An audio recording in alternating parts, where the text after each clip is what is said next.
Damn it. ఏంటిటా కుండబద్దలు కొడతా అత్త. నమస్కారం. కుండబద్దల ప్రేక్షకులకు స్వాగతం. జగన్మోహన్ రెడ్డికి 2026 ఎంటర్ కాగానే షాక్ మీద షాకు తగులుతుంది. భారతీ సిమెంట్స్కి ఆయన కేటాయించుకున్న 50 సంవత్సరాల లీజుకి కేటాయించుకున్న 725 ఎకరాల మీద ప్రభుత్వం ఒక షాక్ ఇచ్చింది.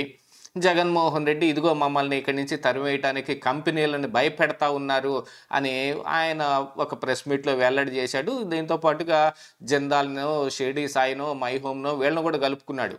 వాళ్ళైతే జగన్మోహన్ రెడ్డి చెబుతున్న దానికి ఏమి సమర్థన చేస్తున్నట్టుగా కానీ ఖండన చేస్తున్నట్టుగా కానీ ఎటువంటి ఇది బయటకు రాలేదు. కానీ ఇప్పుడు సిబిఐ తెలంగాణ హైకోర్టులో ఒక పిటిషన్ వేసింది. దాల్మియా సిమెంట్స్కి సంబంధించిన కొన్ని పెట్టుబడుల మీద గతంలో జరిగిన ఈ వ్యవహారం మీద సిబిఐ ఒక పిటిషన్ మీద నిన్న వాదనలు కూడా జరిగాయి.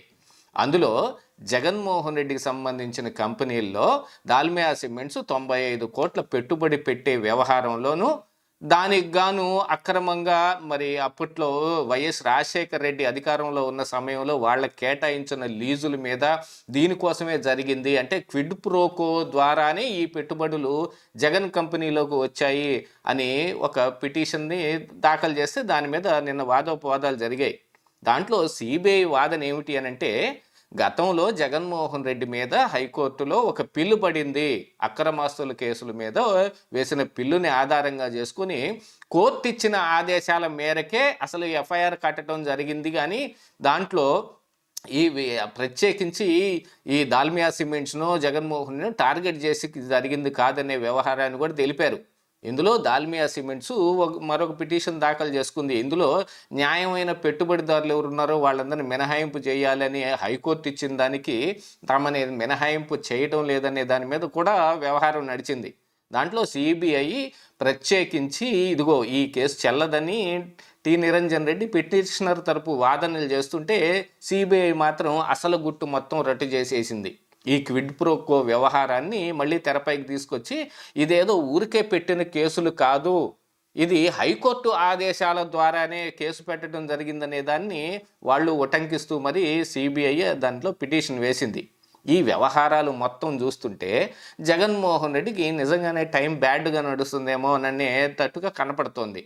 ఒకవైపు భారతీ సిమెంట్స్కి ఆయనే సొంతగా కేటాయించుకున్న 50 సంవత్సరాలకి లీజుకి కేటాయించుకున్న 725 ఎకరాల ఆ గనులు కావచ్చు, ఇప్పుడు ప్రభుత్వం ఒక నిర్ణయం తీసుకుంటే ఖచ్చితంగా లీజు రద్దయ్యే అవకాశాలే మెండుగున్నాయి. ఎందుకంటే 14 రోజుల్లోగా మీ సమాధానం ఏమిటి అని అప్పట్లో కేవలం జగన్మోహన్ రెడ్డి కంపెనీకి అయిన భారతీ సిమెంట్స్ ఒక్కదానికే కాదు, ఇంకా ఇతరత్ర కంపెనీలకు కూడా అదే నోటీసులు ఇచ్చారు.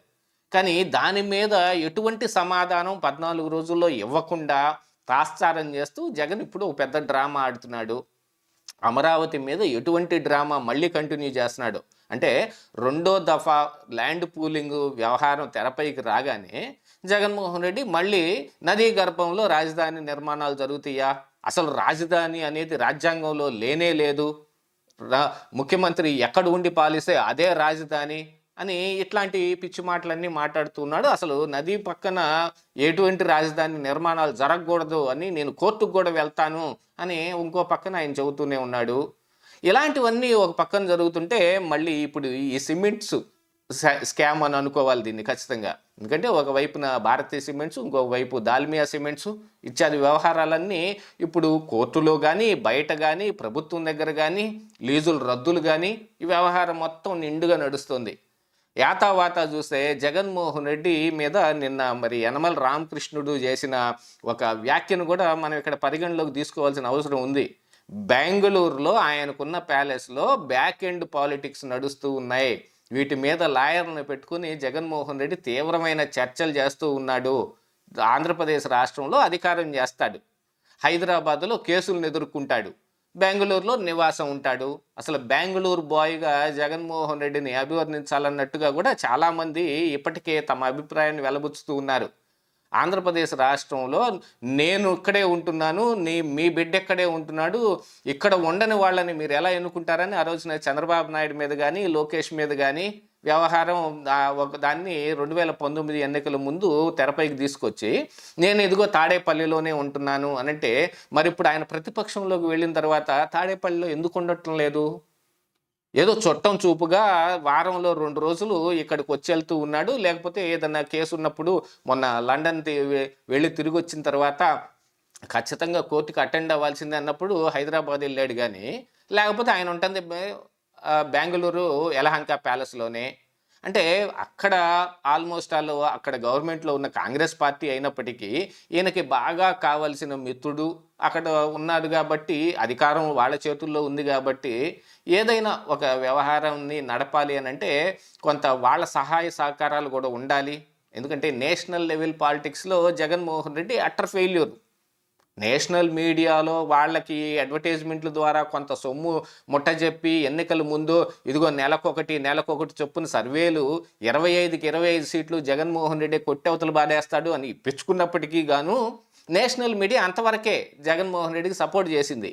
అదే ఈ రోజున మరి నారా లోకేష్ ప్రధానమంత్రి దగ్గర నుంచి నిన్న వచ్చిన టైమ్స్ నవ్ ది వీక్ పత్రిక మీద ముఖ చిత్రం దాకా నారా లోకేష్ ఒక పక్కన పైకి ఎదుక్కుంటూ వెళ్తుంటే, మద్యం స్కామ్ అని, కల్తీ నెయ్యి స్కామ్ అని, పరకామణి స్కామ్ అని, లేకపోతే ఈ కల్తీ మద్యం స్కామ్ అని, వీటన్నిటిలో ఇత్యాది వ్యవహారాలు వీటన్నిటిలో వైఎస్ఆర్ కాంగ్రెస్ పార్టీ నాయకులు రోజు రోజుకి దిగజారిపోతూ ఉన్నారు. మద్యం స్కామ్ మీద మొన్న జగన్మోహన్ రెడ్డి మీద చంద్రబాబు నాయుడు కూడా అమిత్ షాతో చర్చించాడు. అసలు ఈ ప్రెస్ మీట్ ఏదైతే జగన్మోహన్ రెడ్డి పెట్టి అమరావతి మీద అవాకులు చవాకులు వేలాడో, మిగతా వ్యవహారాల మీద కూడా తను ఇష్టం వచ్చిన మాటలు మాట్లాడాడో, దాని మీద కూడా కేంద్ర మంత్రి అమిత్ షా సీరియస్గా ఉన్నాడు అనే వ్యవహారం కూడా ఈ రోజున సోషల్ మీడియా నిండా ప్రచారం జరుగుతుంటే, ఇంకొక పక్కన ఈ కోర్టులో కేసులు. దీని ప్రకారంగా చూస్తే మరి ఇప్పుడు సిబిఐ ఈ పిటిషన్ వేసిన దాని ప్రకారంగా వాళ్ళు వినిపిస్తున్న వాదనల ప్రకారంగా సిబిఐ జగన్మోహన్ రెడ్డి మీద కొంచెం నిక్కచ్చిగానే వ్యవహరించే తీరు కనపడవచ్చు అనేది ఒక హోప్ అయితే కనపడుతుంది. గతంలో సిబిఐ చాలా తాత్సారం చేయటం కానీ, సిబిఐ కొంత జగన్మోహన్ రెడ్డికి పనికొచ్చే విధంగా ఉండటం కానీ జరిగింది ఎప్పుడు ఆయన అధికారంలో ఉన్న సమయంలో. ఎందుకంటే దాదాపుగా 10 సంవత్సరాల పైచులకు ఆయన బెయిల్ పైన ఉన్నాడు అని అంటే ఎవరి సహాయ సహకారాలు లేకుండానే ఉండగలుగుతాడా? కేవలం డిశ్చార్జ్ పిటిషన్లతోటో కాలం వెళ్లదీస్తూ కాలాన్ని ముందుకు నడుపుకునే ప్రయత్నం చేస్తూనో, కేసుల్ని ఇదిగో జడ్జి మారినప్పుడల్లా మళ్ళీ అవి రీహీరింగ్కి రావటమో ఇలాంటివన్నీ చేసుకోవటానికి మరి సిబిఐ కానీ కేంద్రం కానీ సహకరిస్తున్నట్టే కదా లెక్క. అలాంటిది ఇప్పుడు సిబిఐ ఇలాంటి పిటిషన్ ఒకటి వేసింది అనగానే జగన్మోహన్ రెడ్డికి వ్యతిరేకంగా మారుతుందేమో అనే అభిప్రాయం కూడా వ్యక్తం అవుతుంది. యాతావాత జగన్మోహన్ రెడ్డికి అయితే 2026 టోటల్ టైం బ్యాడ్ లాగా కనిపిస్తుంది. ఇదే ఈరోజు కుండబద్దలు.